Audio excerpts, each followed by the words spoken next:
I'm Sienna, the kid. I'm Sarah, the mom.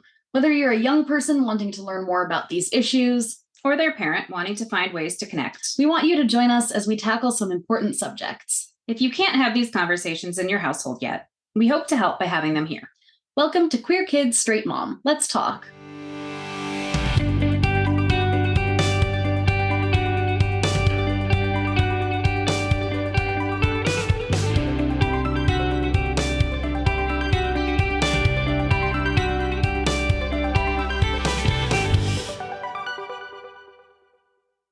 Welcome back to Queer Kids, Straight Mom, our episode number 4. Today, we're going to talk about the recent election and the results and what they mean for the LGBTQ plus community.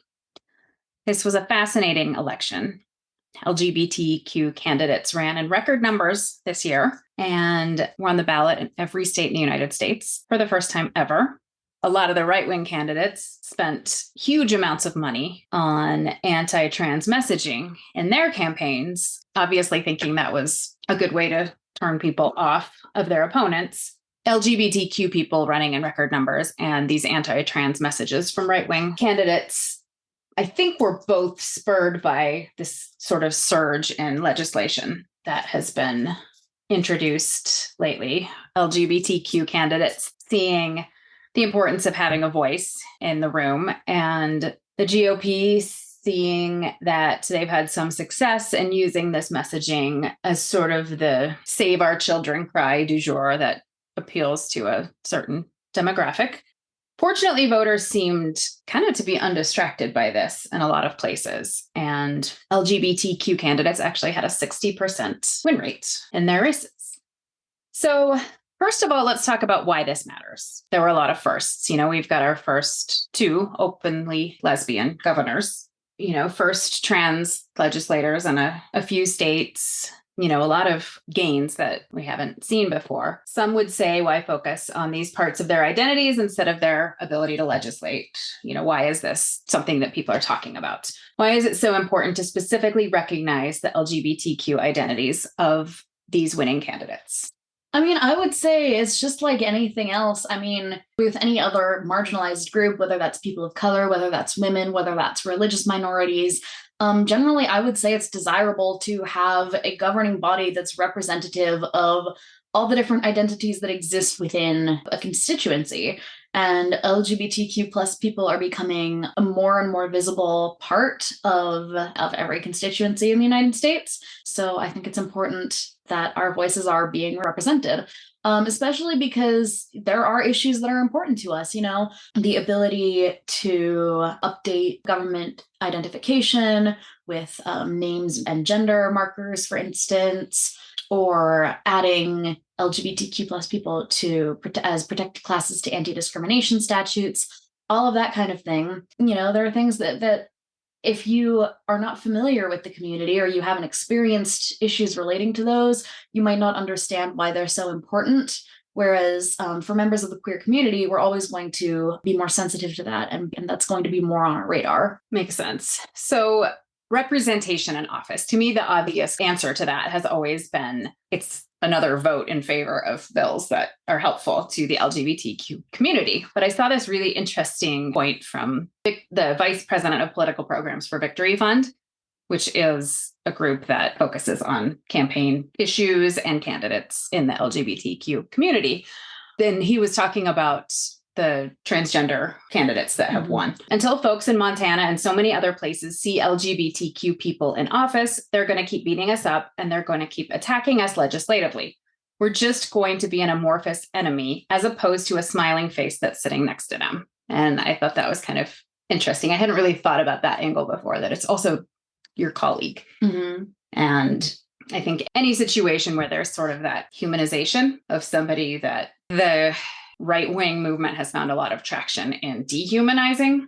Well, and if you talk to any member of a legislative body, they're going to tell you that you really have to get to know the people that you're working with, and you have to be able to cooperate with people that you might disagree with on some things in order to get other things done.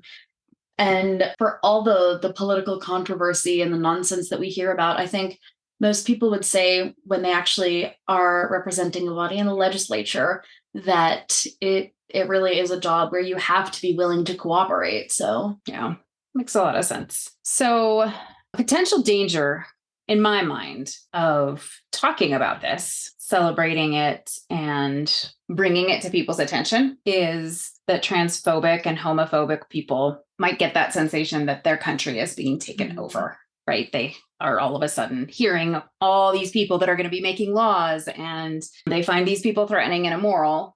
Is this a downside of talking about this to you? I think, first of all, it's not necessarily a matter of talking about it, because we saw a similar phenomenon with Trump getting elected right after Obama. Sometimes when there's progress made, especially in the political realm, there's a lot of backlash towards it.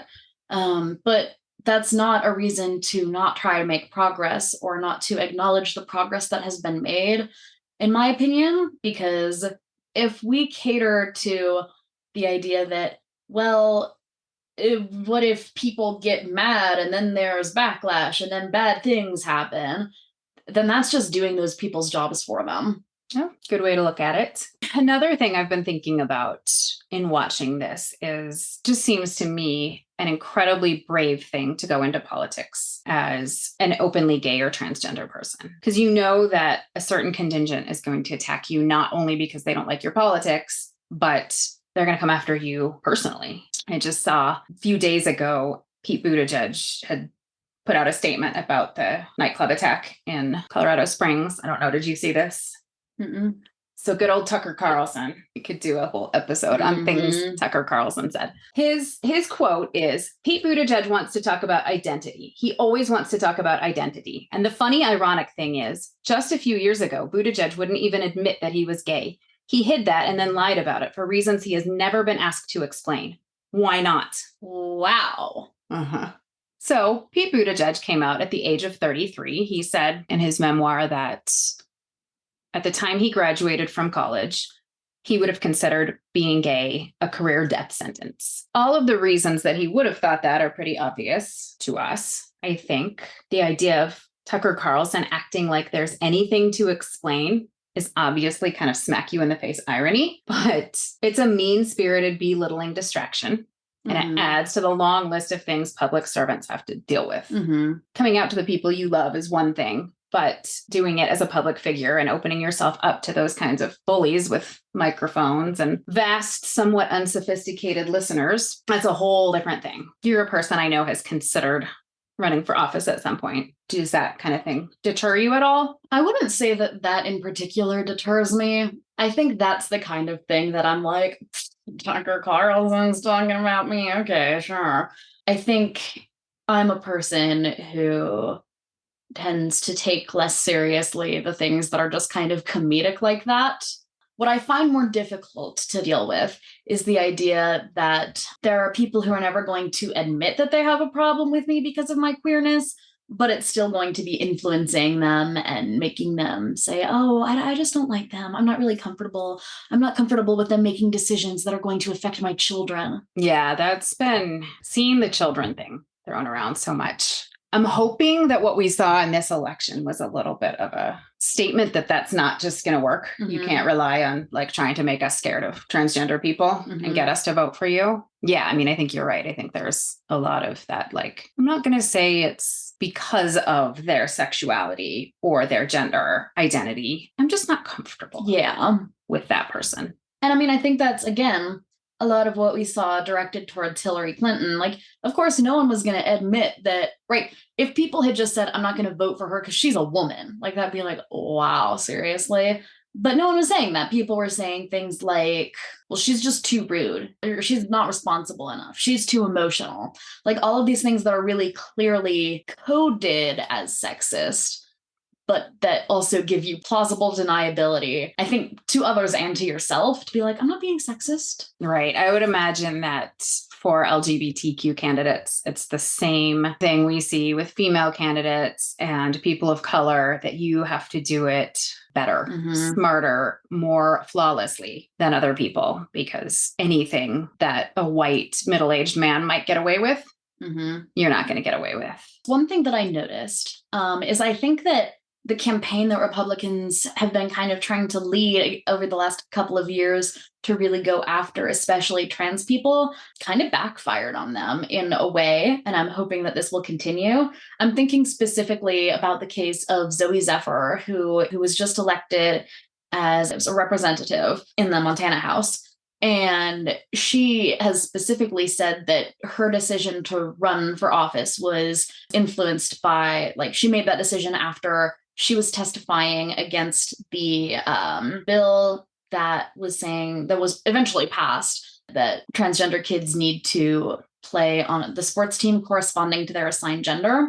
And I remember her testifying because she was an athlete and her testimony was really, really amazing. And she specifically said that that's what made her choose to run. And she just got elected.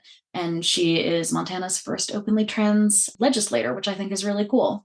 Mm-hmm. It is interesting that like, it seems to be, you just go after people and all the people that agree with you jump on the bandwagon because apparently it's so much fun to pick on people. I don't know if this is a sign of a broader trend or just, something that happened in this election. But I like to think it's a greater trend that, like, I just get the feeling that some people, even if they were raised in a faith background that tells them that it's wrong to be gay or whatever, that they're just tired of the meanness, the villainization of people that we know science tells us that this is not something that people choose. People might choose to come out, to actually live the life that everybody else gets to live without even having to think about it or justify it or explain it or fight for it. People make those choices, but like, I think generally people understand that it's not a choice to be gay, for example, and picking on people because of it is, I don't know. I think that we saw, and I've heard this speculated on in some other forums, that there was some success with people like Glenn Youngkin in his last election because he really did a great job at rallying parents around this sort of like parents' right thing. As a backlash to COVID restrictions. There was so much rage over that from people that didn't think COVID was that big a deal. That was really successful for him. And well, now that COVID isn't the topic anymore, we got to keep these soccer moms enraged about something. So let's convince them that there are going to be drag queens reading to them in their libraries, and it's going to make them gay. And I don't know, I feel like some of these people won for sure. I feel like there's a decent part of the population that just was not there for that. Like, can we just solve problems? Let's not pretend that drag queens are the worst thing we have to worry about right now. Yeah, I mean, I imagine part of it was that, they are specifically targeting a lot of like white suburban women because they're pretty swingy voters. And with the overturning of Roe v. Wade, they got nudged a lot more towards Democrats. And so I'd imagine that part of your kids are in danger from the homosexuals, run away, and also critical race theory is an attempt to kind of threaten those voters who might otherwise be more concerned about abortion rights back into like staying with the Republican Party. And you and I both know like good people who are basically kind people that like buy this stuff. They believe it. They believe their kids are in danger. They 100% believed that schools are putting litter boxes in bathrooms for the furries. Like, people believed this. And we have yet to see what happens in the legislative session. And that's going to be another interesting thing to watch. Some of these state election results are going to play a role. Like, it's going to be really relevant when it comes to legislative sessions. There have been more than 300 bills introduced around the country in the last year targeting access to gender affirming care, queer identity in schools, and other areas impacting LGBTQ people in education, healthcare, sports. So we'll plan on doing an episode when legislative sessions are kind of starting up and outline some of the bills that we'll be watching and see what happens, and hope that some of this environment of like, let's solve problems and not waste time on these things will carry through and keep some of these bills from going through. But overall, I think, we went into this election kind of bracing ourselves and got a little better news than we expected. So yeah, for sure. I was definitely pleasantly surprised by a lot of the results. Yeah, that was good to see. All right. Well, thanks for tuning in to this week's episode of Queer Kids Straight Mom. In 2 weeks, we are going to be talking about how to survive the holidays with homophobic and transphobic family. So that'll be a conversation that will hopefully be useful to some of our listeners because, I know that can be a really hard time, especially if you're young and don't have supportive family, or if you don't typically engage with your family, but you are coming back for the holidays. We really want to make sure that you're able to get some support with that. So that should be a good episode. Yeah, sounds good. Looking forward to it. Hope everybody had a good Thanksgiving, and we will catch you next time. If you'd like to see more from us, please consider following us on Instagram and Facebook at queerkid.straightmom, Twitter at queerkidstraightmom, that's straight with an 8. And if you have anything that you would like us to talk about on one of our next episodes, any questions or topics you'd like covered, please feel free to leave a comment on any of those social media pages. If you would like to help support us, you can rate and review us on whatever platform you're listening to us on.